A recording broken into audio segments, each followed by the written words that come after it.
우리 고백을 받으십니다. 그리고 또 우리가 오늘 이 시간에 드려지는 이 예배가 그리스도 안에서 드려지는 성공적인 예배인 줄 믿습니다.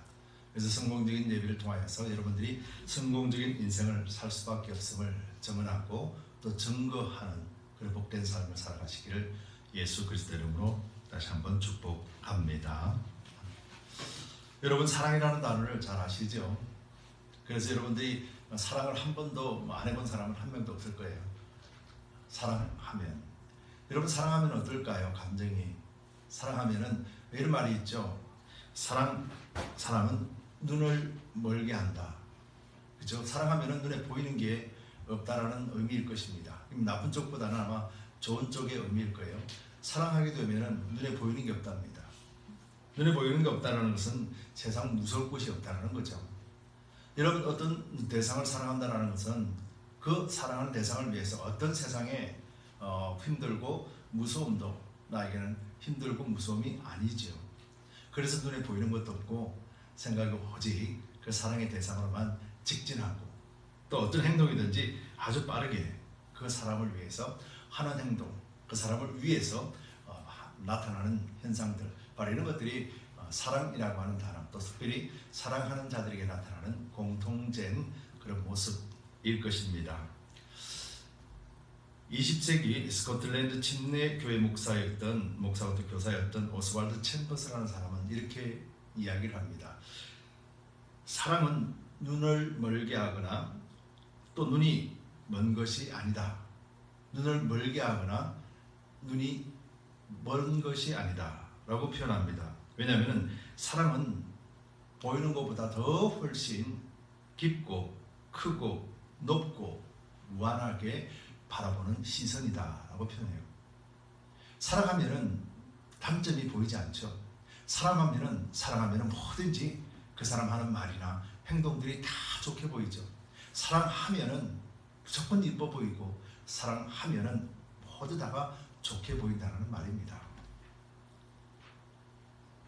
그래서 사랑하면은 그 사람이 어떤 단점도 보이지 않습니다. 그 단점마저도 장점으로 보이는 것이 사랑의 묘미이죠.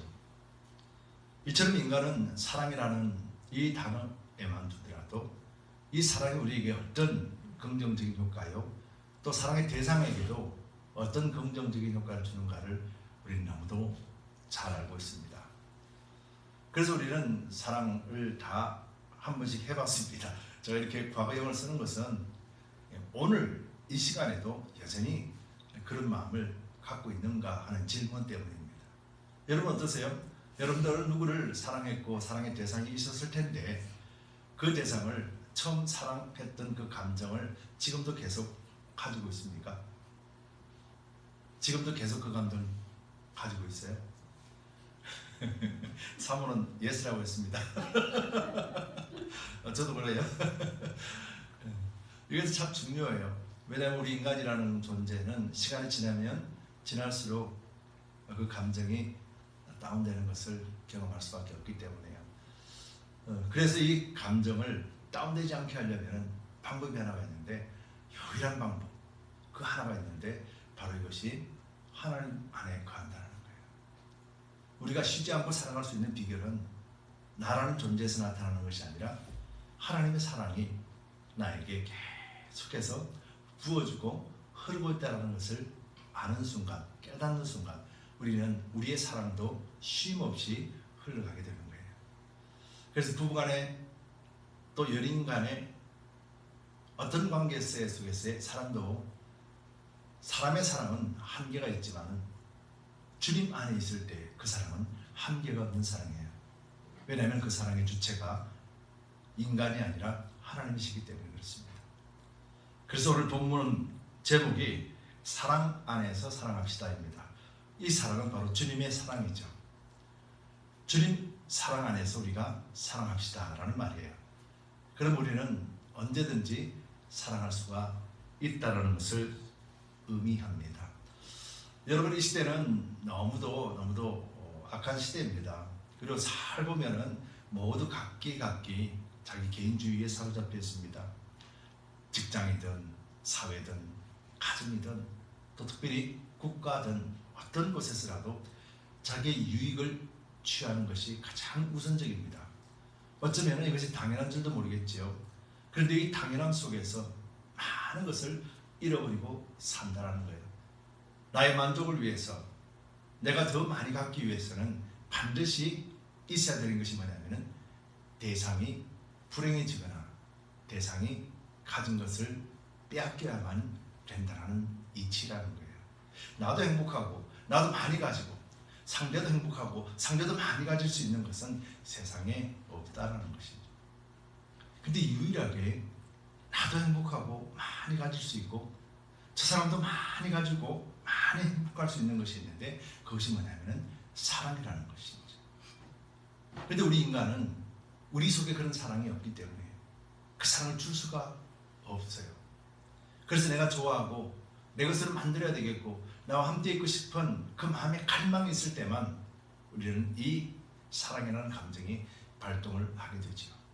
그런데 여기서 성취하고 이것을 다 가졌다, 이제는 더 이상 필요 없다라고 얘기할 때는 이 감정은 사그러들고 만다는 것이죠.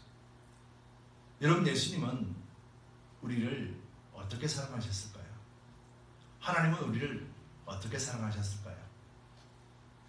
하나님은 처음에 우리를 그렇게 사랑했다가 어느 순간에 하나님 앞에 마음에 들지 않는다고 해서 그 사랑이 식어져 버릴까요? 그리고 또 우리가 하나님 앞에 마음에 드는 행동을 했을 때 다시 그 사랑이 불일 듯 일어날까요? 여러분, 여기서 우리는 인간의 사랑과 하나님의 사랑을 바르게 구분할 수가 있습니다. 인간은 왜 사랑할 수 없는가? 라는 것에 대해서 성경은 이렇게 말씀하거든요. 요한일서 5장 19절에 보면은 또 아는 것은 우리는 하나님께 속하고 온 세상은 악한 자 안에 처한 것이며 라고 말씀합니다. 하나님 안에 있는 사람들은 사랑을 행할 수 있지만은 하나님 밖에 있는 사람들에 있어서는 악함에 처해 있기 때문에 그 속에서 나타나는 것은 모두 다 악한 것이다 라고 성경이 정의하고 있습니다. 여러분, 이것은 하나님이 우리를 사랑하시는 관점이기도 하죠. 저와 여러분들은 하나님 안에 있습니다. 믿으십니까? 저와 여러분들은 그리스도 안에 있습니다. 저와 여러분들은 주님 안에 있습니다. 그렇다면 하나님이 여러분들을 왜 사랑하셨을까요? 예수님은 저와 여러분들을 위하여 왜 십자가에 죽으셨을까요? 성령 하나님은 저와 여러분들에게 왜 매일같이 24시간 함께 하실까요? 말씀은 왜 우리와 함께 떨어지지 않고 늘 우리의 양식이 되셔서 우리를 인도하실까요? 무엇 때문에요? 여러분, 여기서 우리는 그리스도인의 기본적인 하나님의 사랑에 대하여서 정의가 필요합니다. 무엇 때문에 그럴까요? 오늘 성경은 이것에 대해서 말씀하고 있는 거예요. 여러분, 무엇 때문에 하나님은 우리를 사랑하시고 무엇 때문에 예수님께서 십자가에 죽으시고 무엇 때문에 성령께서 우리와 함께 하십니까? 무엇 때문에 말씀은 우리를 바른 길 갈 수 있도록 인도해 주십니까? 무엇 때문에? 오늘 본문에서는 이것을 우리의 구원, 생명 때문이라고 표현하고 있어요. 여러분, 예수님을 왜 믿으십니까? 라고 말한다면 우리는 그리스도 안에서 영원한 영생을 얻는 구원을 얻기 위함이다라고 말을 합니다. 근데 우리 실제 삶 속에서는 그 구원을 얻은 것에 대하여서 얼마나 우리는 그것을 알고 누리고 살아갑니까? 조금 전에 제가 사랑이라는 단어를 썼습니다. 하나님이 나를 사랑하신다는 것은 개념적으로 압니다. 근데 내가 하나님을 얼마나 사랑하는가에 대해서는 장담하는 사람이 없다라는 것이죠. 성경은 분명히 하나님의 사랑이 우리 안에 있으면 우리도 하나님을 사랑할 수밖에 없다라고 성경은 말씀하고 있는데, 근데 우리는 하나님이 나를 사랑하시는 것은 알겠는데 내가 하나님을 얼마나 사랑하는가에 대해서는 바르게 정의를 할 수가 없다면 무슨 문제 때문일까? 하나님은 하나님의 사랑을 표현하시기 위해서 예수님을 십자가에 못 박는, 예수님과 우리를 바꾸시는 놀라운 사랑의 행위를 하셨는데 우리는 그것을 믿으면서도 하나님 나를 사랑한다 하면서도 또 내가 하나님을 사랑한다 하면서도 나는 과연 어떻게 살고 있는가? 이 질문이 오늘 본문에 나오는 거예요. 여러분, 본문이 이렇게 말합니다. 14절에 아버지가 아들을 세상에 구주로 보내신 것을 우리가 보았고 또 증거하노라. 예, 그렇죠. 사도 요한과 예수님의 제자들은 직접 눈으로 보았습니다. 그래서 직접 증거할 수가 있는 것이죠. 그래서 15절에 누구든지 예수를 하나님의 아들이라 시인하면 하나님이 저 안에 거하시고 저도 하나님 안에 거하느니라. 여러분, 시인한다는 것이 야, 그래 나 예수 믿잖아. 그래 나 예수 믿어. 그러면은 시인하는 것인가요? 성경은 분명히 이 시인에 대해서 이렇게 말합니다.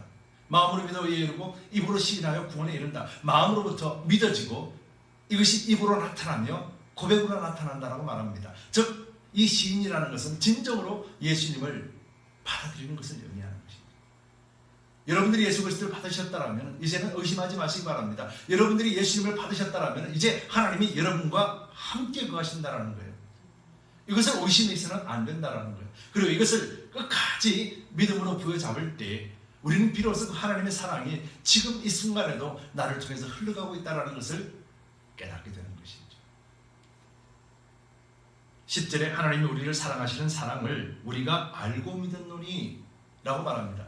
여러분, 이 요한이나 제자들이 처음에 예수님이 불러주셨을 때 그들이 예수님의 사랑을 알았습니까? 여러분 자세히 보시기 바랍니다. 그들이 정말로 예수님의 사랑을 알았나요? 아닙니다. 그들이 예수님의 사랑을 알았던 것은 바로 십자가에 죽으시고 난 다음에 성령이 오셔서 그들로 하여금 예수님이 얼마나 사랑하셨는가, 하나님이 얼마나 사랑하셨는가 깨달았다는 거예요. 여러분, 제자들이 진정한 믿음이 어디서부터 나옵니까? 바로 성령이 오셔서, 그래서 예수님이 가르쳐주신 모든 것을 깨닫고 할 때 비로소 그 하나님의 사랑을 알고 믿었다라고 표현하는 거예요. 이것이 실체가 되어졌기 때문에, 그래서 제자들이 알고 있는 그 믿음, 제자들이 경험했던 예수 그리스도를 우리에게 전할 수 있게 되었다라고 말하는 거예요. 여러분, 이것이 오늘 본문에서도 말씀합니다. 그러면서 17절에 이로써 사랑이 우리에게 온전히 이룬 것은 우리로 심판날에 담대함을 가지게 하려 합니다. 여러분, 저 제자들을 구원하신 예수님, 십자가에 죽으셨던 예수님, 성령이 오셔서 제자들에게 하나님의 사랑을 깨닫게 해주신 이유가 뭐라고요? 주님 앞에 서는 날 담대하게 서게 하기 위함이다. 즉 그들이 영원한 영생의 구원을 얻게 하기 위함이다. 그 목적을 분명하게 밝히고 있지 않습니까?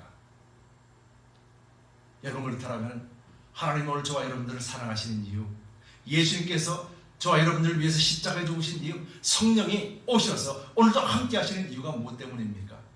바로 우리의 구원을 위한 것이라는 거예요. 성경은 처음부터 끝까지 바로 이것을 관심에 두고 말을 합니다. 그런데 우리는 어떻습니까? 우리는 이미 구원받았다라고 생각합니다.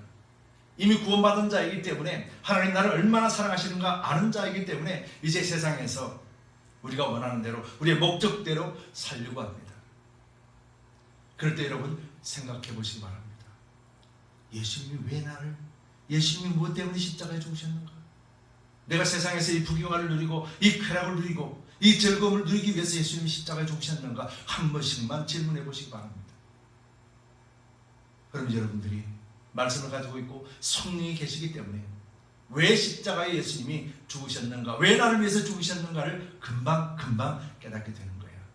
그리하면 어떻게 되는지, 여러분 영원한 구원을 얻고 내가 하나님 앞에 설 때 담대하게 설 수 있다는 것을 확증하는 사람은 이 땅의 삶이 어떻겠습니까? 이 땅에서 삶이 어떻습니까? 세상의 것에 연연하면서 두려워하면서 불안해하면서 초조해하면서 그렇게 살까요? 이미 세상을 이긴 자의 믿음을 가지고 있는데 우리가 세상의 것을 연연하면서 그 속에서 우리가 마음을 다 빼앗겨버리고 하나님 나를 얼마나 사랑하시는가 기억조차도 하지 못하는 상태로 빠져버릴까요? 그렇지가 않다는 거예요. 디모데후서 1장 7절에 하나님이 우리에게 주신 것은 두려워하는 마음이 아니요 오직 능력과 사랑과 근신하는 마음이니. 여러분, 오늘도 본문에서는 그렇게 이야기해요. 18절에 사랑 안에 두려움이 없고 온전한 사랑이 두려움을 내어쫓나니 두려움에는 형벌이 있습니다. 두려워하는 자는 사랑 안에서 온전히 이루지 못하느니라. 여러분, 오늘 말씀을 잘 읽어보시면 왜 갑자기 두려움이라는 단어가 툭 튀어나왔을까? 그럼 이 두려움이 무엇에 대한 것일까? 여러분 질문을 해보셔야 되잖아요. 무엇에 대한 두려움일까? 믿는 자에게 두려움이라는 것은 무엇 때문에 두려움이 오는 것일까? 오늘 본문에서 그 해답을 말씀해 놓고 있는 것이죠. 우리가 하나님 앞에 설 때 담대함을 얻게 하기 위하여서 예수님이 십자가에 죽으신 것을 깨닫게 하셨다면 우리가 두려워하지 말아야 될 것은 주님 앞에 서는 날, 그 순간에 주님이 나를 자녀로 삼아주시고 하늘 백성 삼아주신 것에 대한 조금의 의심이 없는 상태를 의미하는 것이죠. 근데 우리는 뭘 불안해한다고 합니까? 세상에서 불안해하는 거예요. 지금 전쟁이 한창 중이죠. 팔레스타인과 이스라엘 전쟁이 있고 우크라이나 러시아 전쟁이 벌어지고 있습니다. 그리고 미국 땅에는 어떻습니까? 지금 콜로라도 쪽에 태풍이 불어오고 엄청난 강풍이 불어오고 수많은 사람들이 집을 잃어버리고 홍수와 재난 때문에 울부짖고 있죠. 그리고 또 다른 자연재해가 올까 불안에 들고 있습니다. 지금 러시아나 우크라이나 그 리더들은 두려운 것도 없는 것이죠. 왜? 생명 죽는 거는 전혀 상관없고 내 욕심만 챙기면 되는 것이니까. 근데 백성들은 어떨까요? 백성들은 두려움에 들 수밖에 없는 거죠. 팔레스타인, 이스라엘 백성들은 어떨까요? 처음에는 담대하게 나라를 위해서 싸우지만 그 전쟁이 길어지고 죽는 자의 수가 많아지고 점점 불안해지지 않을까요? 또 세상은 어떻습니까? 그런 전쟁의 소식들이 다가오고 경제적인 어려움이 앞으로 있을 것이고 또 자연재해 현상을 통해서 수많은 사람들이 죽어가고 있으며 그런 환경들을 목격하고 듣는 사람들의 심리 속에는 무엇이 있을까요? 두려움이 당연히 있죠. 근데 여러분, 이 두려움을 갖고 있는 사람에게 두려워하지 마. 하나님이 두려워하지 말라 그랬어. 두려워하지 마. 그러면 이 두려움이 사라지나요? 어떤 사람이 와서 다 해결될 거야, 잘 될 거야, 두려워하지 마. 그렇게 말한다고 해서 이 두려움이 사라질까요? 눈에 보이는 전쟁과 눈에 보이는 자연재해로 인하여서 죽어가고 있는 사람들을 바라보고 있고 앞으로 고난과 어려움과 환난이 있다는 것을 알면서 과연 사람의 어떤 말로서 우리 불안감이 사라질까요? 어떤 말로도 사라지지 않습니다. 여러분, 오늘 성경은 뭘 말하고 있는가? 우리 인간이 그 불안함을 해소하기 위하여 어떤 노력을 해도 소용없다라는 거예요. 근데 어떨 때 이 두려움조차도, 세상의 두려움조차도 사라지는가? 그 원리, 바로 우리가 하나님 앞에 담대하게 설 수 있는 믿음의 단계에 있을 때요. 하나님 앞에 우리가 설 수 있다라는 이 위대한 고백은 세상에서도 결코 두려워하지 않는 거예요. 뭐 때문에요? 나는 갈 곳이 정해져 있기 때문이에요. 이 땅에 무한하지 않다라는 것도 알고 있고 영원한 하나님의 나라에 소망을 갖고 있기 때문이에요. 그래서 이 소망은 세상에 다가오는 환난이나 고통이나 어려움이나 환난이나 이런 속에 두려움으로 인해서 하나님을, 사랑을 빼앗기고 저버리는 일은 일어나지 않는다는 거예요. 여러분, 예를 들어 볼게요. 여러분, 예수님의 제자들, 바로 예수님과 3년 동안 같이 지냈던 제자들이 어땠습니까? 얼마나 용맹했습니까? 예수님 말씀만 하옵소서. 내가 예수님 오른편에 왼편에 예수님이 하라는 대로 예수님과 더불어서 이 나라를 창궐하고 강건하게 만들고 싶다는 것이 제자들의 마음이었습니다. 절대로 예수님을 떠나지 않겠습니다. 어떠한 일이 있어도 예수님을 떠나지 않겠습니다. 그렇게 고백했다는 거예요.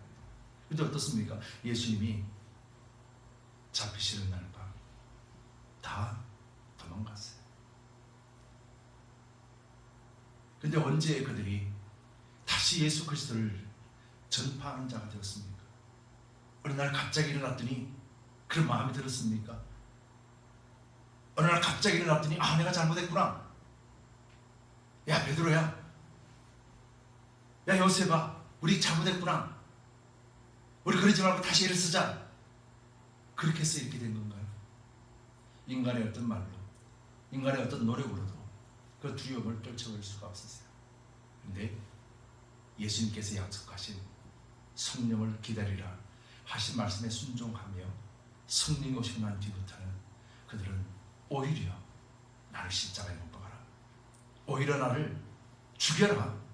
세상에 십자가의 죽음도 두렵지 않았고 사람들의 질책과 침뱉음도 두려워하지 않았고 세상의 멸시도 두려워하지 않았고 짓밟힘을 당해도 두려워하지 않았고 경제적인 어려움에서도 두려워하지 않았고 풍랑이나 파도가 있어도 두려워하지 않았고 전쟁을 치르더라도 전혀 두려워하지 않았습니다. 왜냐하면 그는 이제 예수님과 함께하고 예수님의 나라가 그 속에 임했고 또 영원한 천국의 소망이 그 속에 가득 찼기 때문에요. 여러분, 이것이 오늘 사랑이라고 하는 단어로 우리에게 표현하고 있는 거예요. 여러분, 사랑이 바로 예수 그리스도의 십자가를 의미하는 거예요. 예수 그리스도의 십자가는 하나님이 근본 우리를 사랑하시는 마음으로부터 시작되어졌고 예수 십자가는 예수님이 우리를 사랑하시는 그 마음에 의해서 친히 십자가에 달리시는 고통을 받으셨던 거예요. 그렇기 때문에 그 십자가를 알고 하나님의 사랑을 알면은 그 사랑 앞에 우리는 그 사랑의 놀랍고 위대함을 알면은 우리는 하나님 앞에 구원하신 그 하나님 앞에 감사와 감격이 넘쳐나고 비록 내가 오늘 죄인의 모습이지만은 주 앞에 서는 날 예수 그리스도의 십자가 보혈이 나를 구원하셨다라고 하는 그 담대함과 확신으로 인해서 주님 앞에 두려워하지 않는다라는 거예요. 이것이 두려움의 의미예요. 근데 우리가 주님 앞에서 두려워하지 않고 하나님 앞에 구원받음에 대하여서 안절부절하고 두려워하지 않는다라면 조금 전에 말씀드린 대로 그 마음이 우리 가운데 빛으로 오고 그 마음이 성령으로 충만케 되면 우리는 이 땅에서의 삶이 이제는 더 이상 어떤 요건에 의해서 두려움을 갖지 않게 되는 거예요. 이제는 예수님을 부인하라 그래도 부인하지 않습니다. 네가 예수님의 십자가에 못 박은 십자가에 박혔다 그래도 이제는 예수님을 부인하지 않습니다.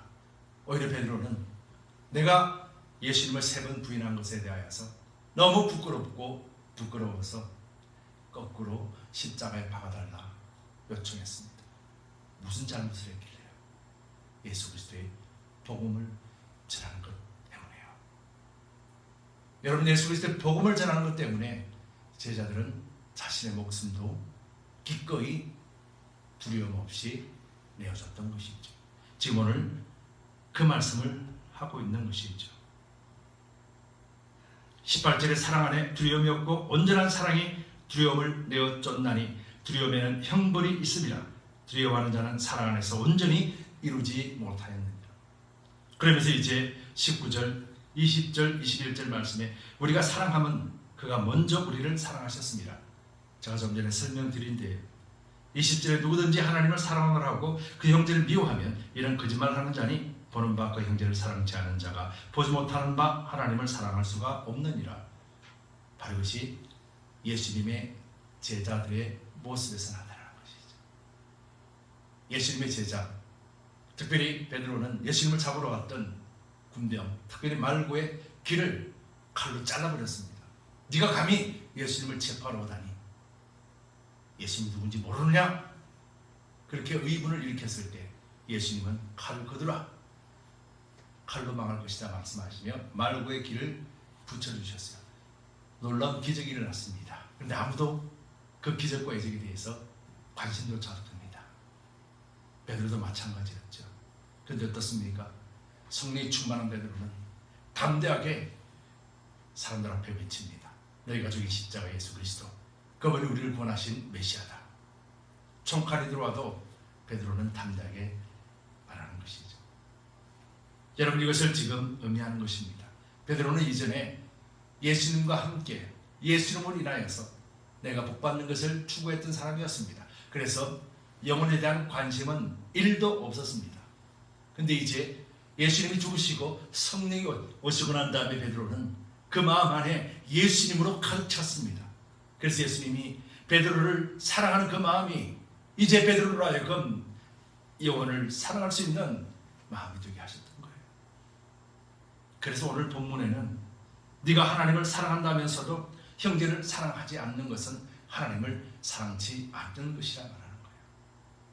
베드로가 예수님을 사랑합니다. 그런데 그 속에 하나님 계시지 않으니 예수님을 3번 부인했지만 이제 성령이 그 속에 들어오시고 난 다음에 베드로가 자신의 과거를 잊어버리고 나는 예수 그리스도만 전합니다. 예수님 때문에 나는 죽더라도 나는 마땅히 그 일을 감당하겠습니다. 바로 베드로는 예수님이 자신을 사랑하셔서 십자가에 죽으셨던 그 모습대로 베드로는 다른 형제를 사랑하기 위하여서 그 사랑을 표현하면서 십자가에 죽었던 것이었죠. 이 말이 오늘 그 형제를 사랑치 않은 자가 보지 못하는 바 하나님을 사랑할 수가 없느니라. 우리가 이 계명을 주께 받았나니 하나님을 사랑하는 자는 또한 그 형제를 사랑할지니라. 여러분, 이것이 우리의 노력으로 형제를 사랑하는 말인가요? 우리의 노력으로 이웃을 사랑하는 말인가요? 우리의 노력으로 가정 안에서 남편과 아내가 서로 사랑한다는 의미일까요? 우리의 노력으로 내가 사랑하는 사람에게 사랑한다는 의미일까요? 그렇지 않죠.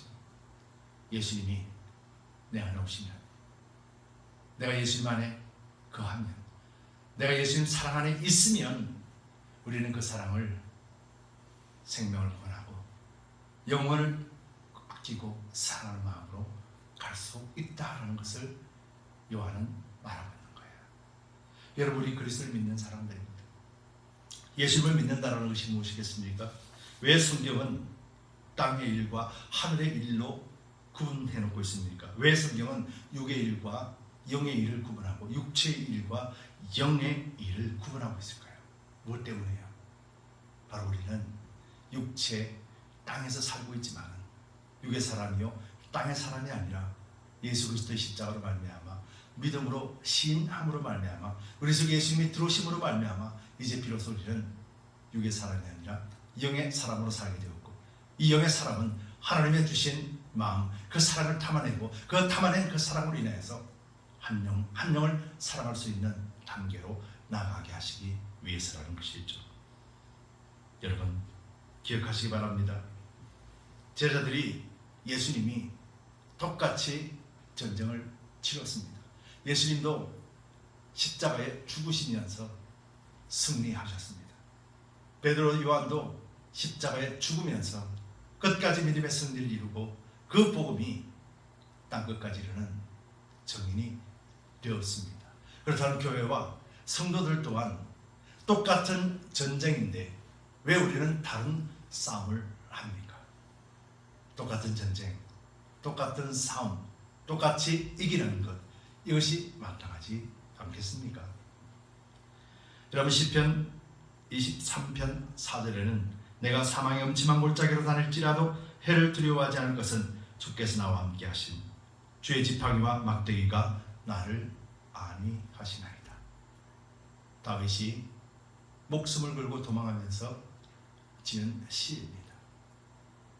왜 다윗에게 하나님이 그런 어려움과 그런 환경까지 허락하셨을까? 바로 다윗으로 하여금 이 고백이 그 입술로 나오게 하심으로 하나님이 기뻐 받으셨기 때문입니다. 여러분, 오늘 저와 여러분들이 세상을 바라보며 탄식하고 혀를 찰 것이 아니라 왜 이런 일들이 벌어졌을까? 또 개인적으로 어려움과 환난이 있다면 왜 나에게 이런 어려움과 환난이 있을까? 탄식하고 두려워하는 자가 되지 마시고 이를 통하여서 하나님이 무엇을 행하시려고 하시는가? 이를 통해서 그 뒤에 숨겨놓으신 하나님의 복이 무엇인가? 여러분들이 찾으시기 바랍니다. 그리고 담대해지시기 바랍니다. 그리고 우리는 이제 천국의 소망을 가지고 있는 자요, 영원한 구원을 얻은 자이기에 우리는 세상의 것에 더 이상 두려워할 수 없다는 사실을 믿음으로 인정하시기 바랍니다. 그리고 담대하게 세상을 향해서 외칩시다. 그래서 우리가 진정한 축복은 육체 일에 있는 것이 아니라 영에 있는 영적인 삶을 사는 것이라는 것, 이것을 온전하게 알고 우리가 생명구원을 위해서 주신 그 사랑을 마음껏 생명구원을 위하여 쓰임받는 저와 여러분들 되시기 바랍니다. 그래서 성경은 너희가 거저받은 사랑을 거저 주어라 라고 말씀하는 것이죠. 우리 예수님의 사랑이 저와 여러분들에게 가득 넘치고 그 주님의 사랑 안에 삶으로 인하여서 우리가 든든히 그리스도 사랑을 함께 전파하고 또 형제와 이웃을 사랑할 수 있는 그런 믿음의 열매들을 풍성하게 맺읍시다. 특별히 이 시대는 예수님의 사랑이 절실히 필요한 시대입니다. 여러분, 저 여러분들이 그런 축복된 인생을 살아가며 주님 앞에 칭찬받는 그런 복된 삶을 살아가시기를 예수 그리스도의 이름으로 축복합니다. 다시 한번 우리 기도합시다.